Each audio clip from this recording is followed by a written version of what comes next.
Les pouvoirs de Bloom, chapitre 2. Il fait contre des monstres. Derrière Kiko, je cours jusqu'au bord d'une grande clairière, inondée de lumière. Mais qui est cette créature étrange? Une jeune fille très belle, vêtue d'étincelles et avec des ailes dans le dos. Ses yeux sont dorés, si magnifiques. Cheveux blonds sont retenus par un diadème. Elle tient devant elle un long bâton doré surmonté d'un signe arrondi et mystérieux, comme un sceptre.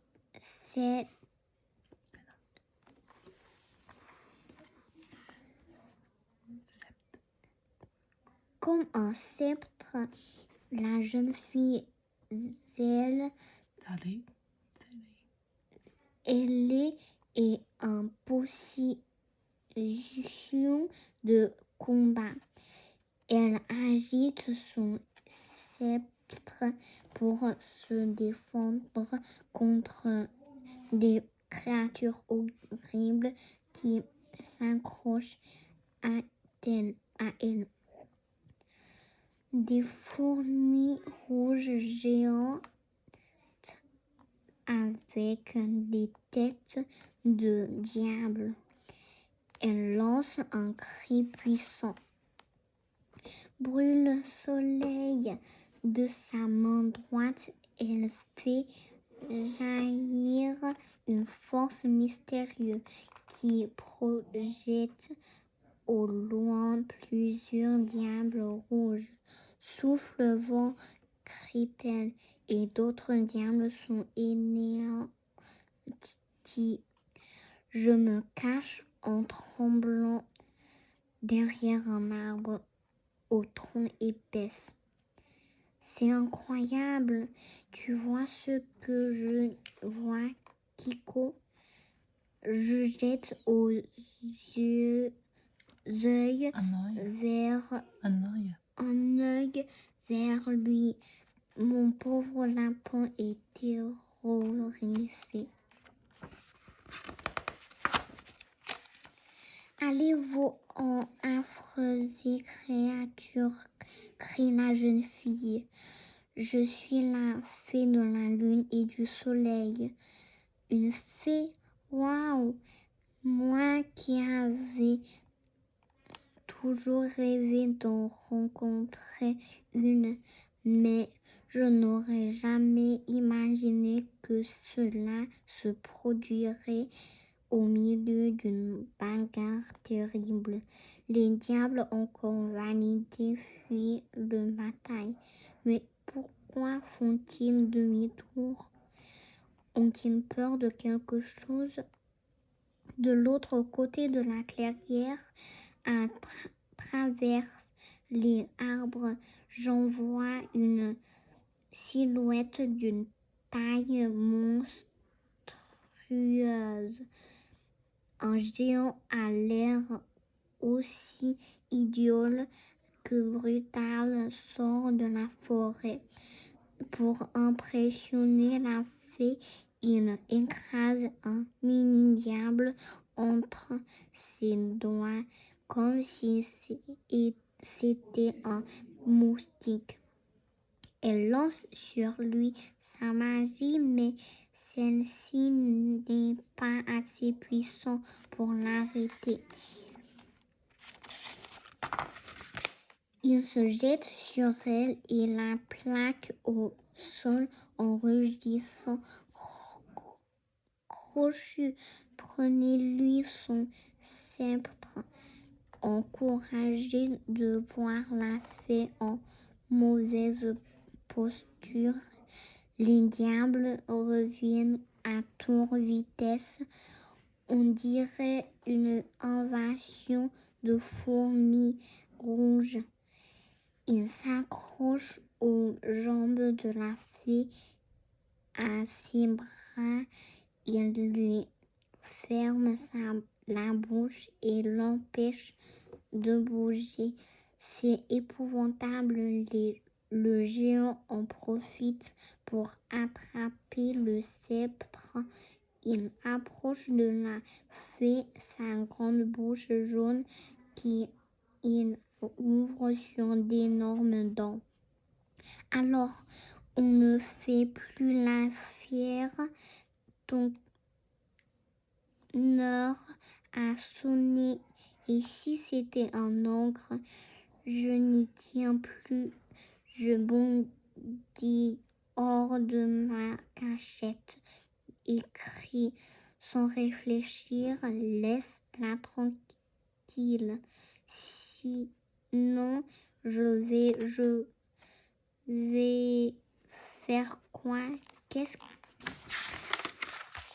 qui m'a pris? Je suis bien incapable de tenir tête à l'ogre jaune, ni même au crochu. Sans hésitation, il se précipite sur moi.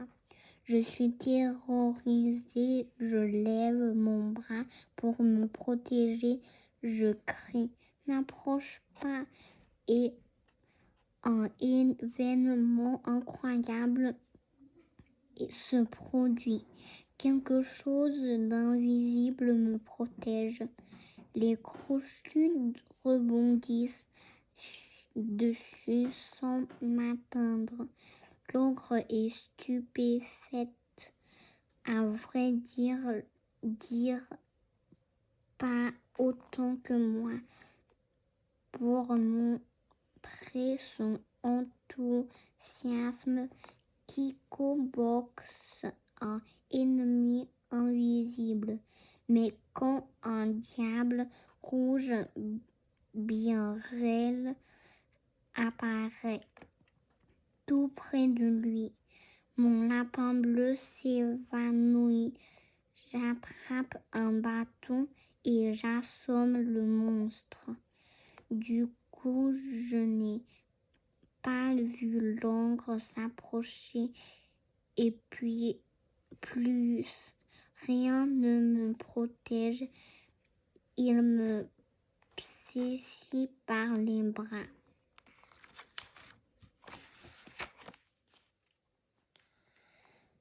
M'arrache au sol et me secoue en l'air devant ses yeux. Je vais te mettre en pièces comme une poupée de chiffon. Il est vraiment immense et vu de près encore plus effrayant. C'est alors qu'une force incroyable jaillit de moi. Dans un tourbillon de lumière blanche, l'ogre me lâche et s'écroule.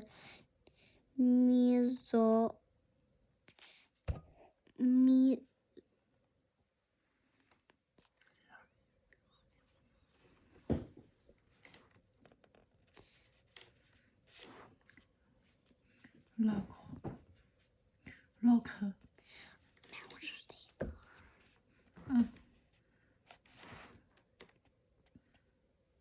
Écroule. Mis hors d'état de nuire pour un moment. Plusieurs crochets sont carbonisés. La fée en profite pour se redresser et reprendre son sceptre. Elle s'exclame admirative. Waouh, quelle puissance! Une fée m'admire, moi, pour ma puissance.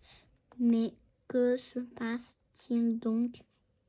Tu vas bien, me demandait-elle avec gentillesse. Oui, je crois. Qu'est-ce que cela veut dire? Allez bien quand on découvre